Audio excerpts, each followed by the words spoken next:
Graham White, thank you for joining us here on Crank the Third. This is the podcast where we explore all things entrepreneurial and creative post-50.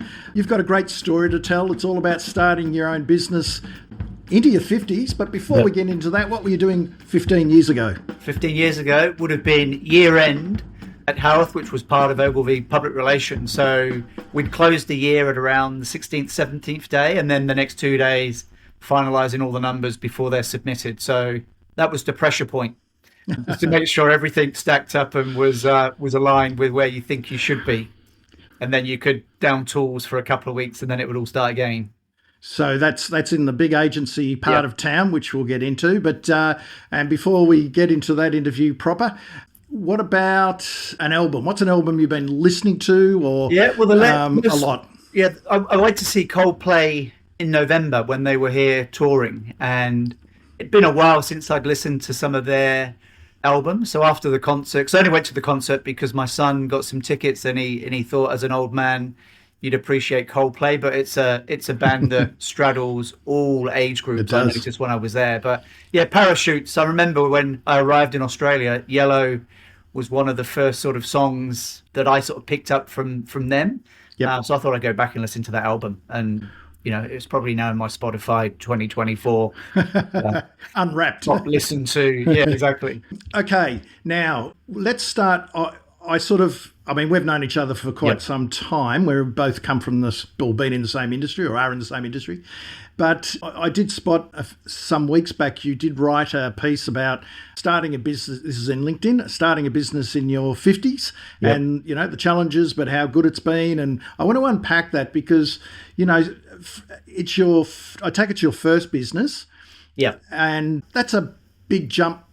For someone, I think you're just saying off air, you were 53 at the time. Yep. So can we go back to that time? What is the business and how did you start? And then we'll start peeling off a few layers. The business is a communications, I guess, consultancy, but the word consultancy is a little bit loose because it's just me. So a consulting business. And it was really carrying on, I guess, all of the skills that I had whilst working in the big agency.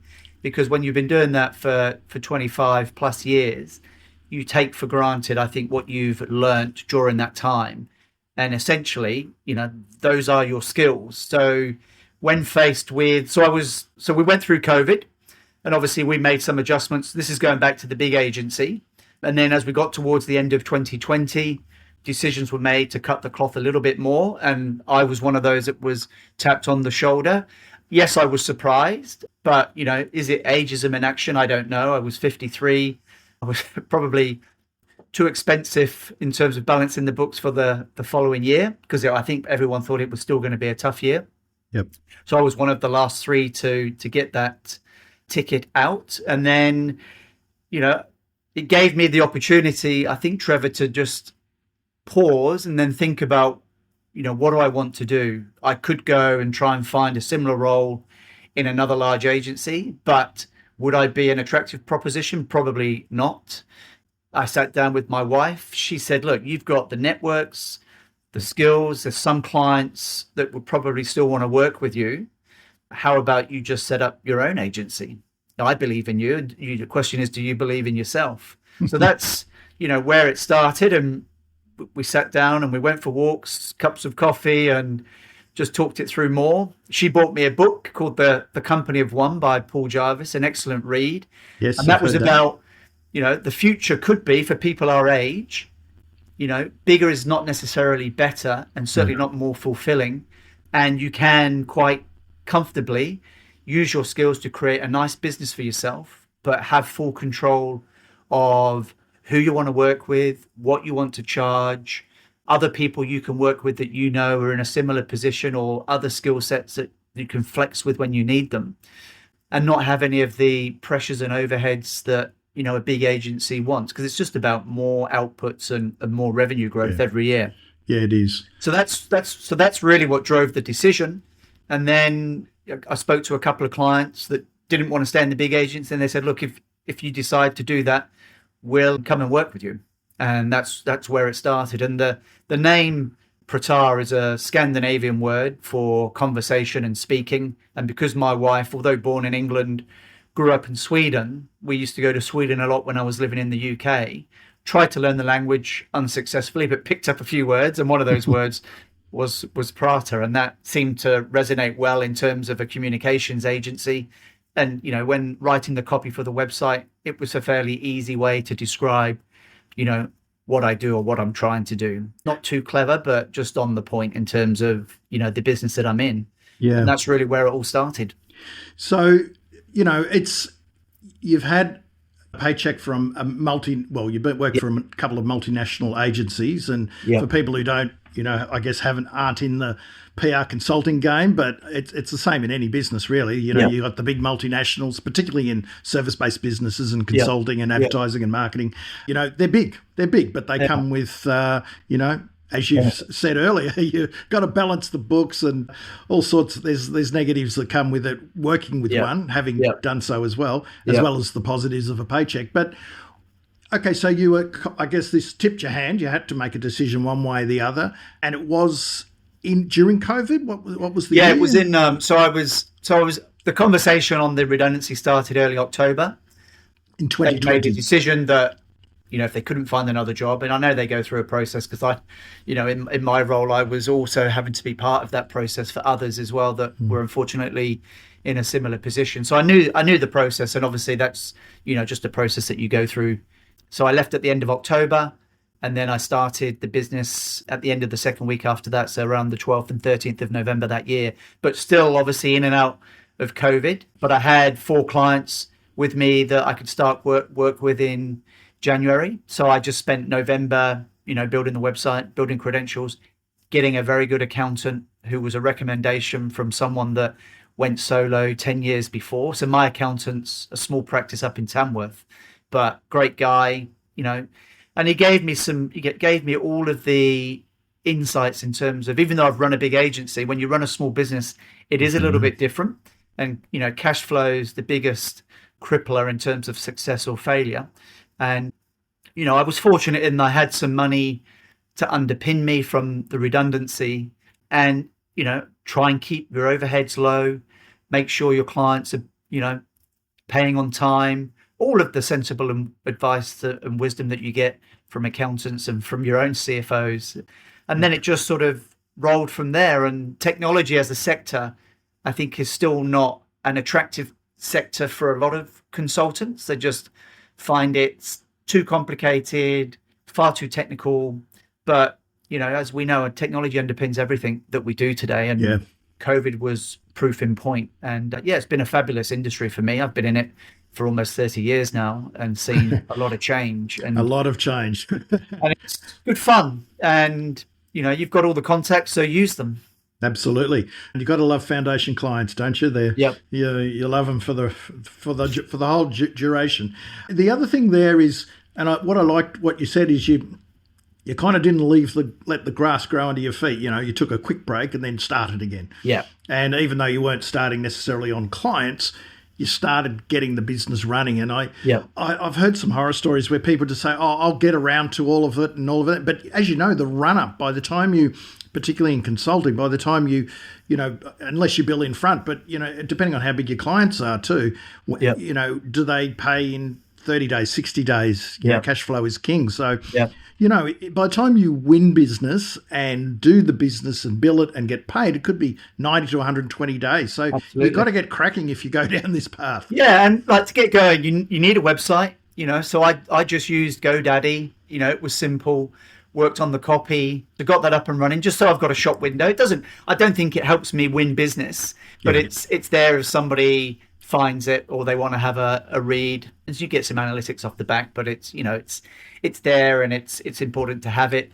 The brand, the narrative behind the brand, some credentials, doing all that basic work that if you're trying to do that whilst servicing clients, you're just sort of having to, juggle a few balls. So given the quiet period that I had, it just made absolute sense to get all of that done first and then get into clients in the new year that followed. Before we leave that part of it, writing your credentials and things like that, did you find that easy? I know that a lot of people can't do it. They really struggle because they're too inside their head, and they almost write it from their perspective versus their client's perspective and that side of things.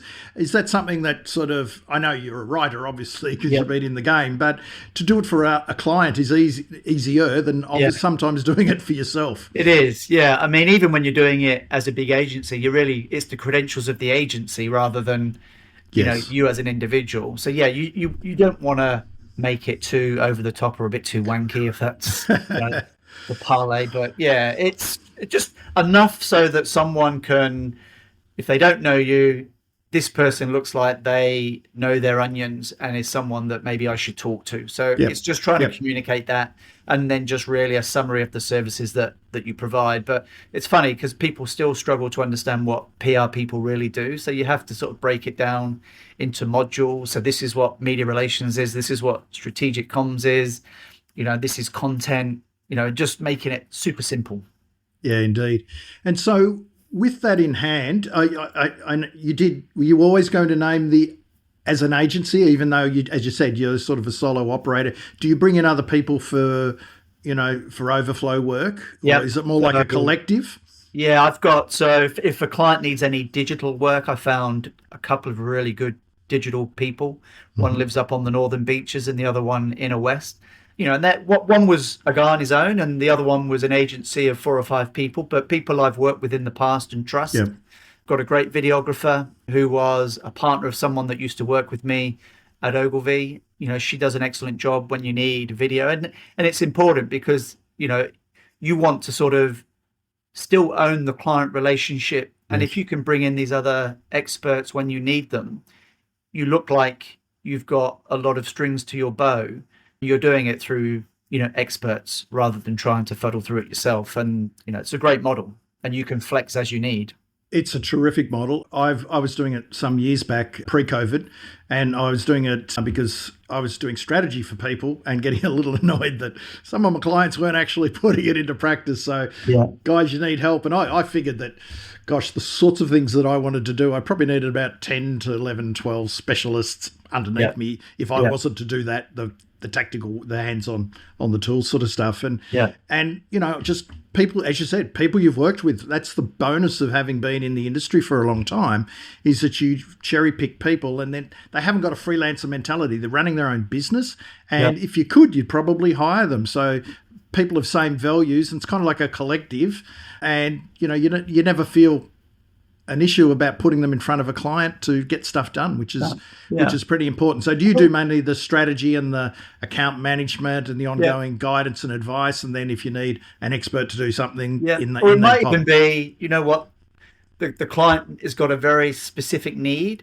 I'm not really going to make anything taking a clip of the ticket, so I'm just going to connect them with my digital person, let them connect and do the work together. And that's valuable to me because I've made the client's life easier. They've got someone that can deliver what they need. Everyone's happy. And I don't mind being the glue sometimes that just connects those people, because that just adds more value to me, I think, in terms of trust and, credibility. And again, you're not the bank. You don't have to hold the money. And I just want to unpack this a little bit for people who might be a bit confused where we're going. There's a lot of businesses where if you're getting stuff done and you're bringing someone in to do it, that you can, they might be $100 an hour, $150. Maybe they'll do a project for $5,000 and you charge $7,000, for example. And there's times when that's okay to do. I know ad agencies have been doing that incredibly. they'll double or triple the fees sometimes. But there's times when, okay, that's fine, that works, and probably more around production often, if you've got a hand in it and you're still working on it. But, when people need, a digital agency or a digital person or an SEO person or I've got a guy that I use for my Facebook ads for my clients, Facebook and Instagram ads, and I just put them together and they worry about their own money. I don't want to take, him charging me and then me marking it up and waiting to get paid back the other way, because that can actually hurt your cash flow. And cash flow is king when you're a smaller business. So it's just the way to, again, how do you operate as a business? So doing this, when you're doing these things, are you thinking about this at the start, or as these issues come up, you just deal with them because you Well, know who you are and what you want to be yeah, doing? I mean, given the I think evolution of comms over the last 15 years or so, with more digital, with more social media, with more content requirements, both visual and, still, I guess you could describe it, more photography. I think knowing that they would be requests that clients would probably have, Yep. I wanted to have, a collection of people that I knew would be interested in doing that as freelancers themselves or running their own small agency. So having those pieces in place, and that's really how it's worked. And now if I need help in execution of some, PR programs, I've got some ex staff that used to work for me that are now freelancers, and they just become part of my team. Yep. And that's generally when I'm sort of, still invoicing the client for both of us. Yes, correct. Because that just makes much more sense because, it seems that with procurement, getting an agency onto their supplier database takes time. And if you're Yep. already on there and you want to bring somebody else as part of your team, they don't want to then have to pay two people. Yep. They'd rather Yep. just have the one. But then you're just very transparent on who's working with you on delivery. And that's where sometimes, although I'm on my own, it's great to have someone to bounce ideas off. It's great Yes. to have someone that maybe has relationships with reporters that I don't have. And if you vibe and get on really well, it can be a successful, you know, team environment, even though we're in different parts of the country. And Doesn't without the matter. overhead. Yeah, no Without overhead. the overhead. And the other part is collaboration. How are you being, given you're in a specialist area of technology, but you've got connections with other people in PR and that who have no idea about Yeah, that sort of stuff. yeah. Do you get brought in by peers and I wouldn't say competitors, but they're more people, other people in the industry Yeah, that are doing the same thing as you and collaboration? Because yeah. that's a great way forward, I think, for a lot Yeah, of I people. have worked behind the scenes for a couple of agencies that just wanted to pick my brain on, things that they maybe need to know or be aware of if they're going after a particular client or they have an opportunity to pitch for a business that they haven't worked with before. So yes, I've done that. And I don't necessarily always charge for that because if it's just an hour, if I scratch their back, I never know whether downstream I might need a return favor. So Yeah. sometimes I just have to judge that based on, how much effort is involved. I also help an agency that's in the healthcare space and good living space. And obviously with COVID, everyone's now thinking more about their health choices and, taking care of themselves. And that's a little agency up in Bondi Junction. So one day a week I go and sit with them, and that's good in terms of just having, people that you can again bounce things off. I'll try and help them with some of their client challenges or problems. I can get some ideas from them. And it's, so I think it's good to have sometimes an office environment just to be with real people rather than just being at home all the time. So you basically work from home, but you go into an agency and rent a table or No, a desk.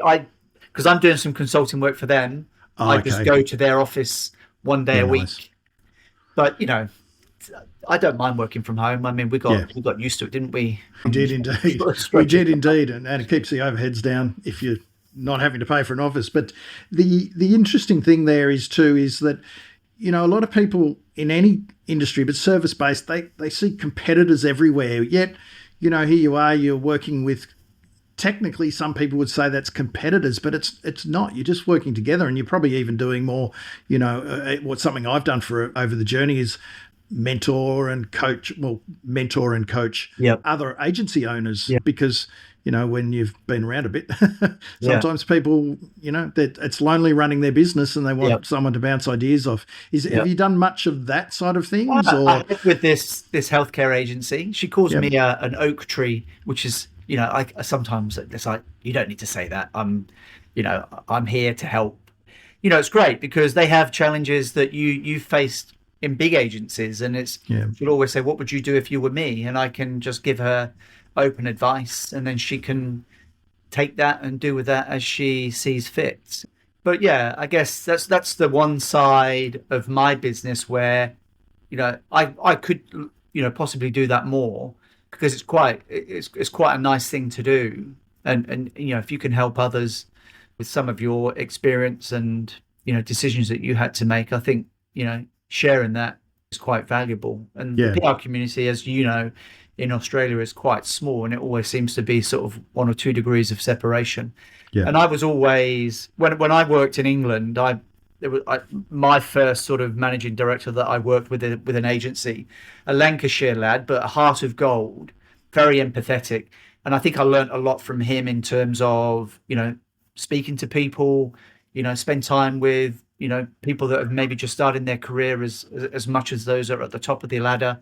And that was something that stuck with me going through, my 20 plus years at Ogilvy, is make time for everybody. And, it was my wife that said to me, people you meet on the way up might be people you meet on the way down. So treat them all the same. Exactly. And that network then works for you. And, just be nice, be a nice, decent human being. And trust me, people will do you a favor when you might need them. Yeah, absolutely. The law of reciprocity, I think it's Yeah. someone called it once. This, in terms of, that's the bonus, I guess, of going out on your own, in this third chapter, which is what Crank the Third's all about. And, some people who are listening may be thinking about doing it. They might be in corporate and definitely want to get out and thinking, is that all there is? Or they might see the writing on the wall, which is always with us. Or they might be, working in another industry and want to swap over into and be more specialist in what they do. But in terms of when this happens, you've got 20, 30 years of, yes, your experience, but your contacts are everything. And if you've done the right thing with people, you've kept in contact with people, I think ringing someone up after 20 years, hey mate, you remember me, and you haven't sort of helped them or done anything along the way is not what I'm talking about. I'm talking about, having that ongoing sustained network of people that you like and you have like minds. It's very valuable. What is it? It's not what you know, it's who you know. Yeah. And look, for the last 4 years, the number of calls I've had from people that were either my clients or they were, colleagues in other agencies or other businesses that you worked with, where they're in the same dilemma. They're at a crossroads.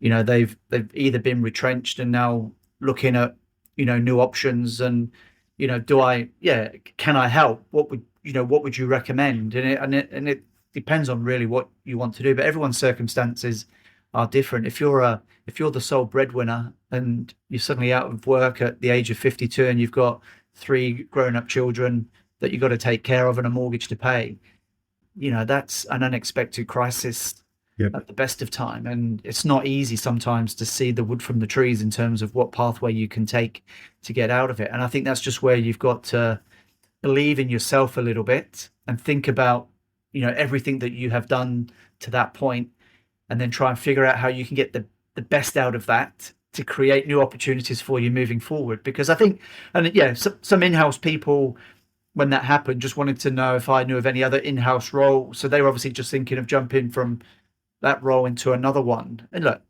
there's probably not as many of those opportunities now that there used to be. And I've seen, lots of ex-WPP people do a similar thing now in their 50s, where they're realizing that actually there's a lot I could do myself and create a very successful business that gives you that peace of mind and those things that you need without necessarily all of the pressure. But it's not for the faint-hearted, and you've got to just take it step by step. And I remember immediately after it happened as well, I took the opportunity to go and see people like Chris Savage, who was my former MD, and get some advice from him and get some advice from Kieran, who had left Ogilvy a couple of months before. And that also helps because, Chris was, first of all, believe in yourself. Secondly, set yourself some targets, not targets that you can't achieve, but put some sort of milestones over the next 12 months, 18 months in terms of where you think you'll need to be from a revenue perspective in order to then take away all of that pressure that you might have in terms of sustaining lifestyle and other bits and pieces. And that's a good way of thinking about it, because you don't need to go out and find 10 clients tomorrow, you can maybe find a couple, and then you can just nurture those. And then trust me, word of mouth and the network start to just magically open doors, and people ring you and I realize you're on, or I hear you're on your own now. Would you be interested in ABC? And that's where it all sort of snowballed from. And I'm not in a position where I have to pitch against 6 other agencies. People are coming to me on a recommendation. I'll give them a proposal based on what they've shared. And if they like it, they say, great, and off you go. So none of the tap dancing that is often the way in agency land.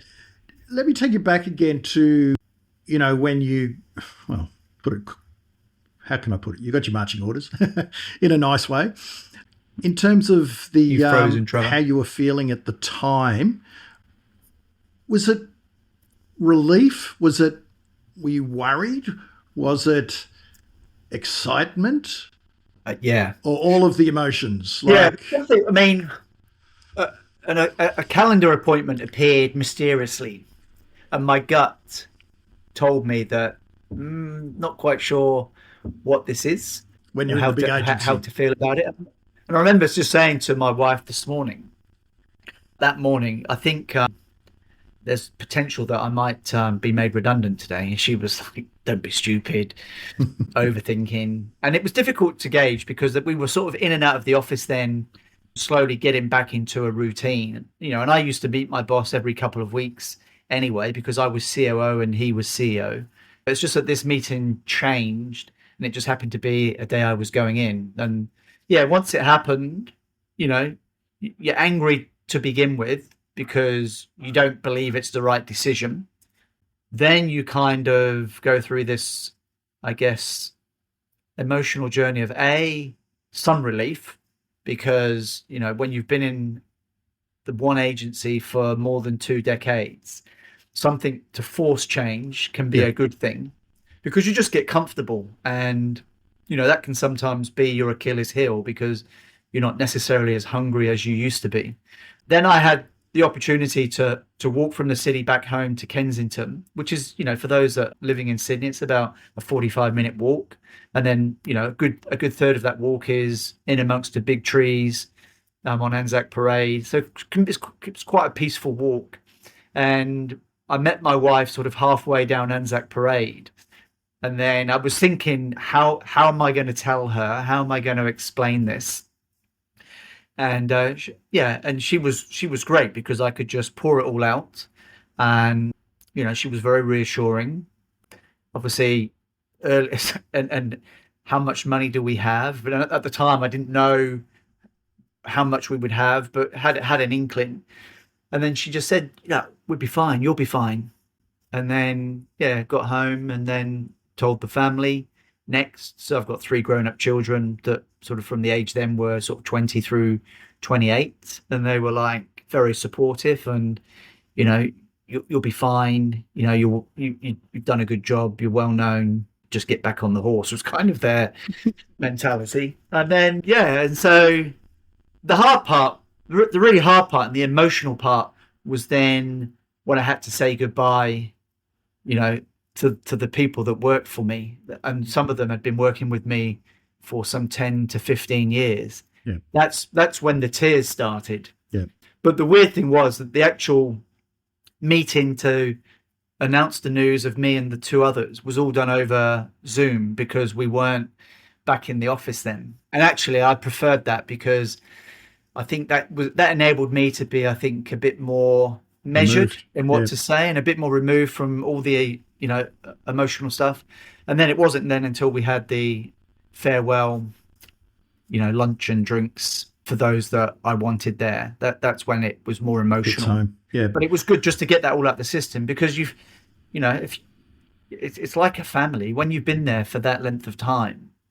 It's the relationships and the people that mean, the most in life, really. That the work itself and the fabric of the building, all of that stuff doesn't matter, but it's the people that really matters. And they were all super supportive as well. And some of them have helped me, get some business as well. So again, if you take care of people and are empathetic to them and help them, and be a genuine person, they will return that. And yeah, they've all been super helpful and still in touch with many of them today.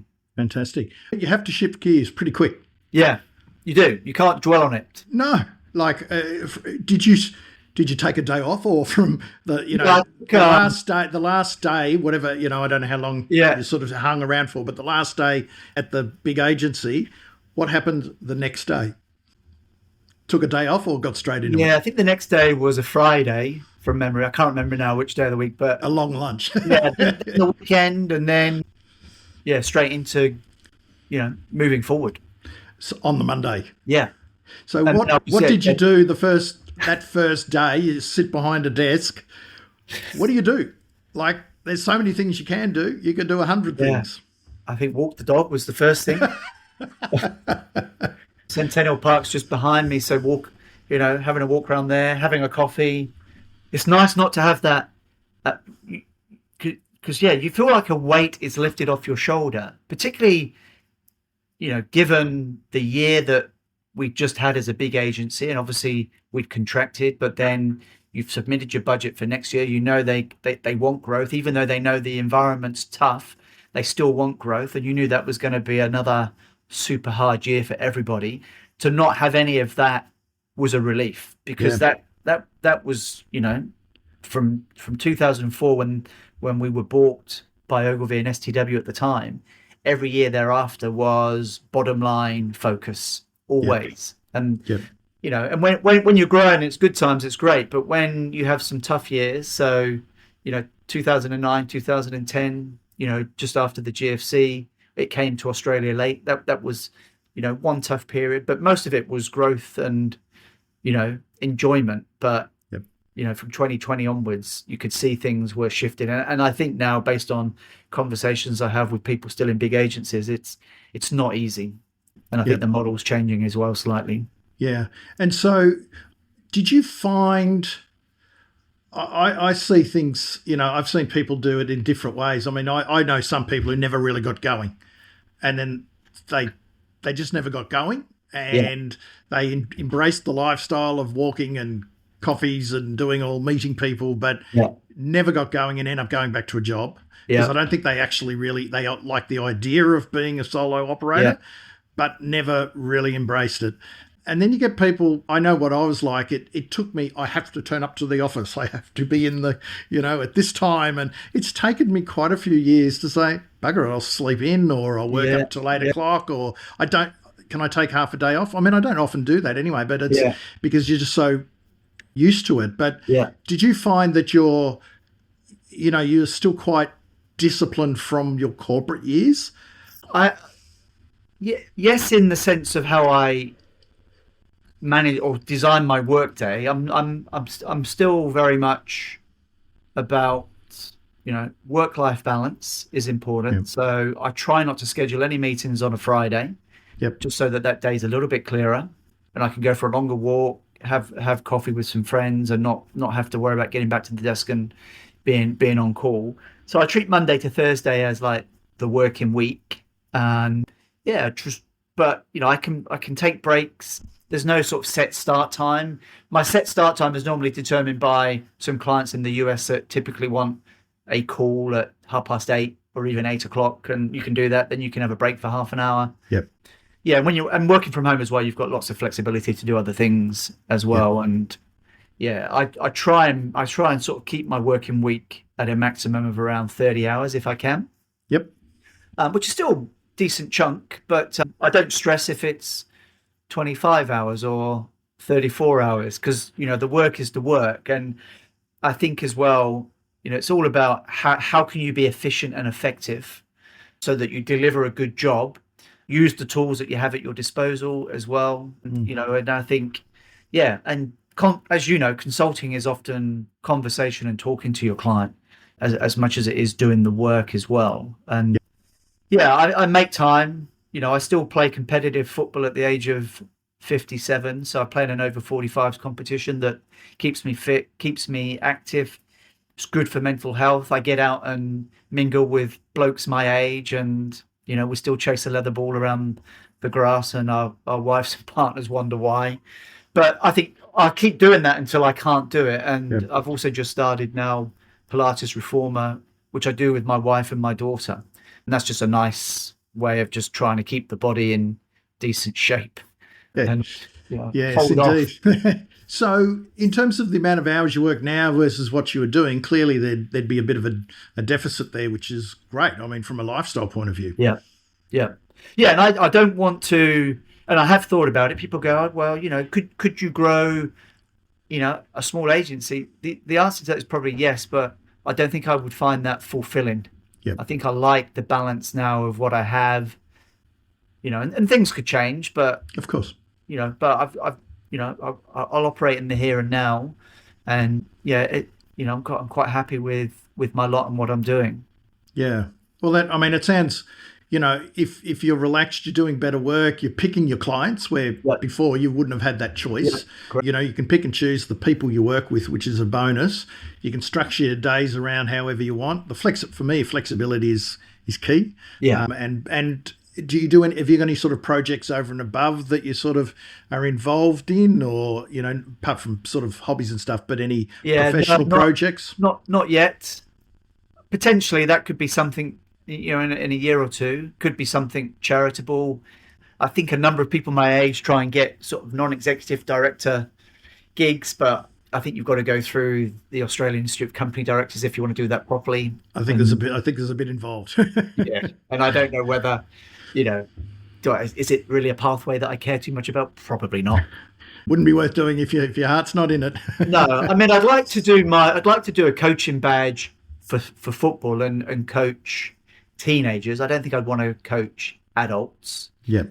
So that's something that I could realistically do, and then that gives me something to potentially still do then when I'm not doing this during that next decade of 60 to 70. Yeah, and you sponsor your team. I did. Yeah, that's a little benefit. We needed a new kit, and money's sparse in these community football teams, so I thought, sod it, I'll sponsor, and it wasn't a lot, and it's tax deductible as well. Of course it is. It's genuine. The accountant was very happy with it. So, yeah, I mean, again, it's just that's an important outlet. Yeah, absolutely. So, what advice would you have for someone in their 50s, right, or later, Yeah. who is keen to start their first business from scratch today? Now, whether they are going to make the jump, whether they're pushed, because different emotions on either side. Yeah. What's some, advice that you would give someone in that position that based on, your experience? Yeah, I think first of all, be clear on what it is you want to do, but then I would also then assess the market to see whether there are gaps for you to be successful. And I think certainly when you look at the public relations industry, there's lots of tiers. There's lots of people like me, I've discovered, that have been in big agencies and decided to do their own thing, but do it at various stages in their life. There are lots of freelancers that are just happy to combine some freelance work. So I think understanding the market and seeing if there's going to be good market opportunity for you. Mm-hmm. And then the second one would be get all those basics in place quickly. Get a good accountant who can give you some sage advice, because you're right. It does take probably 120 days before your first check will arrive in your bank account. So you just got to make sure you can sustain yourself. And that's if you get a client straight up. And keep those overheads as low as possible. And then just self-belief, I think, in that you can do it. And I guess confidence is probably the thing that gets in the way of people deciding not to do it. And it is, and again, it can be a little bit scary. It was for me, because I was, the sole income for the house, and it's very easy. It would have been very easy to have said, I'm just going to go and find another job. It would have been very easy, but I had a partner that backed me, and look, I don't underestimate that. And if you've got a supportive partner that can, be the Huge. driver that you need, because, I'm someone that needs to sometimes be pushed, and that was helpful. So and then you give it a go. And look, for me, the fallback position was, if this didn't work out, I'm sure I could go and find another job. Yep. That was sort of the mindset I applied. But yeah, don't wonder why you didn't do it. If you want to do it, go for it. And I guess, as you're saying, keeping your costs down, you don't, if you've got a computer, that's a great start. You don't need the flashes. You don't need to spend 5, 6, 10 grand on a website at all. No. A lot of people go and get the logos done and spend a lot on that, and they don't have to. I mean, you can get things done really cheaply now, but at the end of the day, that's not as important that we think it is. Yeah. And, I think more important is to know who your clients are, know what you can deliver them, what's the gap in the market, or is there a market in the gap? Yep. And I think niching is early days is probably good, and then you can always expand a bit out of that. But and niching isn't necessarily, it could be a type of person you work with versus the industry as well. So, and the whole consulting, coaching, mentoring, game is huge now, and you can build a substantial business with all the support things that you've got out there now. Yeah. And you can build your voice a lot greater now using content and social media. So there's never been a better time, I don't think, to do it. But you've got to be in the right headspace to do it. Yeah, you've got to certainly be in the right headspace, you're right. And you've got to, and again, I sort of bounce your idea off others as well. Go and speak to people that have done it. I knew Chris had done it for 4 or 5 years prior to me, and he then connected me with a couple of other people to go and talk to, and it was through him I actually got the gig to help the agency in Bondi Junction. So that's what I mean. You've got to connections. Yeah, connections. And he would always say to me, each week you should try and meet 2 new people, or meet 2. They didn't necessarily have to be new, but go out and meet 2 people. And I don't do that every week, but this week, because I've got a bit more time, I have done that, and I've got another 2 tomorrow, and you just don't know where those conversations will lead either. That's it. And I think post-COVID, I think a lot of people that I know, myself included, you become a bit more of a hermit, and you got to force yourself out of the place. And I think you're dead set right. Meeting people. I'm a great believer in serendipity, whether it's face-to-face serendipity or digital serendipity. But the more people you talk to, and it's not about getting anything from them. It's not even about asking referrals. It's just about learn about them, how you can help them. And over time, things happen. Like, it just really does. I mean, that's how my businesses have grown. That's how you're seeing your businesses grow. Yeah.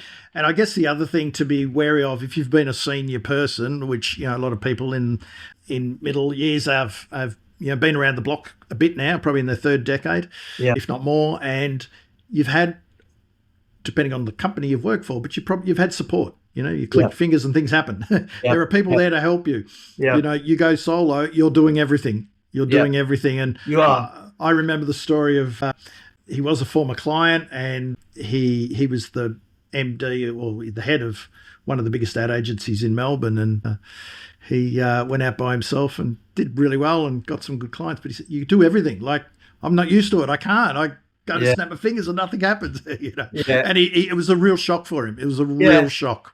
And look, I don't mind that. I think when you've worked your way through, the different levels within a PR agency, you're on the tools all the time. Even when you're running the agency, you're still on the tools for 50% of your time. And that's why you did PR in the first place anyway, because you enjoy the craft. And I have no problem doing everything because I have to, but I quite enjoy it. I quite enjoy writing, to get my head down and just focus in. I love the thrill of media relations still.